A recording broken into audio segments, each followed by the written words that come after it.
about how your personal goals and the way you approach the character differs when you learn that information, because you don't have it, and there's so many deeply personal layers to that information where once you are aware of it, I have to imagine that changes what you do when you hit the set. Yeah, it definitely does. I think that's why they kept everything from us. I think we were dying to know information, but at the same time, because I think we trusted that we weren't going to play into it. We were like, just tell us, please. And they were like, no. But looking back, I'm so grateful that they did that, because I do think you're watching us discover it as the audience is discovering it. You're watching with them, not at them. And I think that's such a wonderful concept, and makes it such a kind of immersive experience for the viewers with the show.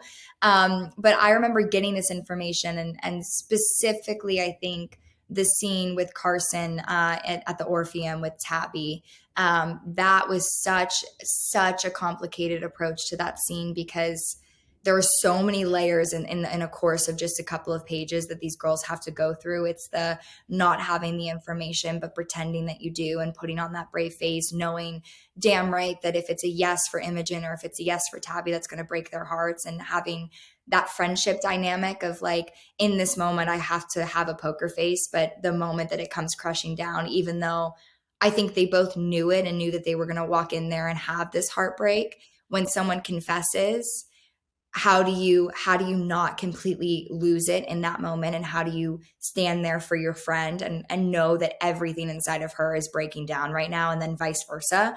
So that scene specifically was a very complicated, I think, scene to figure out, because it's not just one thing going on, and it shouldn't have just been one thing going on. And I had a really kind of wonderful conversation with Roberto and Lindsay about a day before we started filming, where they added a few little things for Imogen to say to Chip at the end, because I was calling them and I was like, I'm pissed at him, because I just want us to remember, like, the fact that he did all of this and then took this girl on a date and offered to adopt, like, went to the adoption agency, not only took so much away from her in that time and during that night, but then also the first source of joy and trust that she put in a different guy was then again taken away by the same person. And so that dynamic, walking in with that, I was like, Imogen didn't know what was going on. Tabby didn't know how they were going to handle it, but they were fighting every single second of that scene. And so